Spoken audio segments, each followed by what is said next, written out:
আসসালামু আলাইকুম ওয়া রাহমাতুল্লাহি ওয়া বারাকাতুহু নাহমাদুহু ওয়া নুসাল্লি আলা রাসূলিহিল কারীম আম্মা বা'দ। আজকে কুরবানি বিষয়ক কিছু মাসআলা বা কিছু প্রশ্ন উত্তর আজকে আমরা জানবো ইনশাআল্লাহ তাআলা। আমি কিছু প্রশ্নের উত্তর এখানে দিচ্ছি। কুরবানি প্রথমত কার উপর ওয়াজিব? যার নেশাব পরিমাণ মালা আছে, অর্থাৎ যার 7.5 তোলা স্বর্ণ অথবা 52.5 তোলা রূপা অথবা এই পরিমাণ নগদ অর্থ বা টাকা যদি থাকে, তার উপর কুরবানি ওয়াজিব। অর্থাৎ যার উপর সদকায়ে ফিতর ওয়াজিব তার উপর কুরবানি ওয়াজিব, অবশ্যই তাকে কুরবানি করতে হবে। 2 নম্বর হচ্ছে যে কুরবানির পশুর বয়স কত হতে হবে? আমাদের দেশে সাধারণত গরু, মহিষ, এই ছাগল ইত্যাদি দিয়ে কুরবানি করে থাকে। তো গরু বা মহিষের বয়স অবশ্যই 2 বছর পূর্ণ হতে হবে, এটা হচ্ছে যে আরবি মাস হিসেবে, এবং ছাগলের 1 বছর, এবং উট হলে সেটার 5 বছর হতে হবে। গরু বা মহিষ হলে 2 বছর, ছাগল হলে 1 বছর, এবং উট হলে 5 বছর হতে হবে। আর একটা প্রশ্ন হচ্ছে যে কুরবানির পশুর বৈশিষ্ট্য কেমন হবে? কুরবানির পশুর বৈশিষ্ট্য হচ্ছে যে কুরবানির পশু এটা সমস্ত দোষ ত্রুটি থেকে মুক্ত থাকতে হবে। কোনো পশুর যদি নাক নাই, অথবা কান নাই, অথবা দেখা যাচ্ছে পা নাই, অথবা দাঁত নাই, অথবা লেজ নাই, এরকম পশু দিয়ে কুরবানি হবে না। কুরবানির পশু এই সমস্ত দোষ ত্রুটি থেকে মুক্ত থাকতে হবে। আর একটা প্রশ্ন হচ্ছে যে কুরবানি করার নির্ধারিত সময় কবে?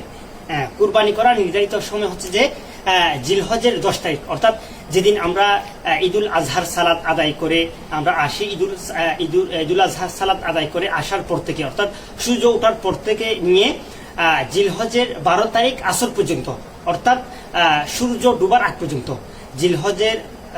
জিলহজ মাসের 10 তারিখ আপনার সূর্য ওঠার পর থেকে নিয়ে, অথবা আমরা যেদিন ঈদুল আজহার নামাজ পড়ে আসি ওই দিন থেকে এটার সময় শুরু হবে, এবং জিলহজের 12 তারিখ সূর্য ডুবার আগ পর্যন্ত এটার সময়, এর ভিতরে কোরবানি করতে হবে। একটা প্রশ্ন ছিল যে জবেহ করার পদ্ধতি কি? কুরবানির পশুর জবে কিভাবে করবে? কুরবানির পশুর জবে করার পদ্ধতি হচ্ছে যে কুরবানির পশুকে কিবলামুখী করে শোয়াতে হবে, এবং এরপর বিসমিল্লাহি আল্লাহু আকবার বলে এটাকে কুরবানির পশুকে জব করতে হবে। এবং ওই সময় একটা দোয়া আছে, এটা হচ্ছে যে সুন্নাহ, এই দোয়াটা পড়া, ইন্নী ওয়াজ্জাহতু ওয়াজহিয়া লিল্লাযী ফাতারাস সামাওয়াতি ওয়াল আরদা হানিফান ওয়া মা আনা মিনাল মুশরিকিন ইন্না সলাতি ওয়া নুসুকি ওয়া মাহইয়ায়া ওয়া মামাতি লিল্লাহি রাব্বিল আলামিন লা শারীকা লাহ ওয়া বিযালিকা উমিরতু ওয়া আনা আউয়ালুল মুসলিমিন আল্লাহুম্মা মিনকা ওয়া লাক। এই দোয়াটা পড়ে বিসমিল্লাহি আল্লাহু আকবার বলে এই কুরবানির পশু বা জন্তুকে আপনার কিবলামুখী করে শুয়ে জবে করতে হবে।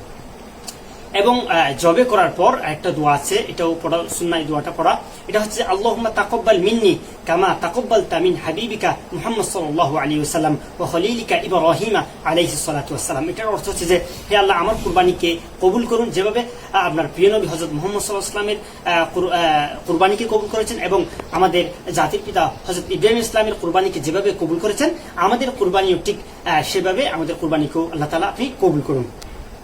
এরপর আরেকটা প্রশ্ন ছিল যে তাকবীরে তাশরিকের হুকুম কি, বা তাকবীরে তাশরিক কোন দিন থেকে কখন থেকে পড়তে হবে? তাকবীরে তাশরিক এটা হচ্ছে যে প্রথমত তাকবীর তাশরিক কাকে বলে? এটা হচ্ছে যে একটা দোয়া, আল্লাহু আকবার আল্লাহু আকবার লা ইলাহা ইল্লাল্লাহু আল্লাহু আকবার আল্লাহু আকবার ওয়া লিল্লাহিল হামদ।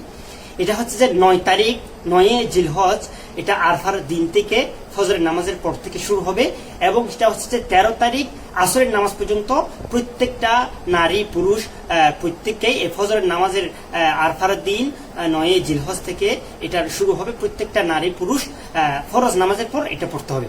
এটা আমি আবারও বলছি, তাকবীরে তাশরিক হচ্ছে যে আল্লাহু আকবার লা ইলাহা ইল্লাল্লাহু আল্লাহু আকবার ওয়া লিল্লাহিল হামদ। এটা প্রত্যেকটা নারী পুরুষ এই সময়ের মধ্যে, অর্থাৎ 9 জিলহজ ফজর নামাজের পর থেকে নিয়ে 13 জিলহজ আসর পর্যন্ত এটা পড়তে হবে, এটা পড়া ফরজ। আরেকটা প্রশ্ন ছিল যে কুরবানির চামড়ার হুকুম কি, এটা কি করা হবে? কুরবানির চামড়া সবচেয়ে উত্তম, সবচেয়ে ভালো হবে যে কুরবানির পশুর চামড়াকে যদি কোনো মাদ্রাসায় দিয়ে দেওয়া হয়, এটা মাদ্রাসার গরিব এতিম শিক্ষার্থীদের জন্য খুবই ভালো হবে, এবং এটাতে দিয়ে দিলে সদকায়ে জারিয়া সওয়াব হবে। এছাড়াও কুরবানির চামড়াকে আপনার এই জায়নামাজ অথবা মোজা বা এরকম কোনো কাজে এটা চাইলে ব্যবহার করতে পারবে, অথবা কাউকে হাদিয়াও চাইলে দিতে পারবেন। এই সমস্ত প্রশ্নগুলো ছিল। আল্লাহ তাআলা আমাদের এই প্রশ্নে এই যে মাসালাগুলো আমরা এতক্ষণ ধরে বর্ণনা হয়েছে, তো এগুলোর উপর আমাদেরকে আমল করার তৌফিক দান করুন, আমিন। ওয়া আখিরু দাওয়ানা আনিল হামদুলিল্লাহি রাব্বিল আলামিন ওয়া সাল্লাল্লাহু তাআলা আলা খায়রি খালকিহি ওয়া নূর আইশি সাইয়্যিদিনা মুহাম্মাদিন ওয়া আলা আলিহি ওয়া আসহাবিহি আজমাইন। আসসালামু আলাইকুম ওয়া রাহমাতুল্লাহি ওয়া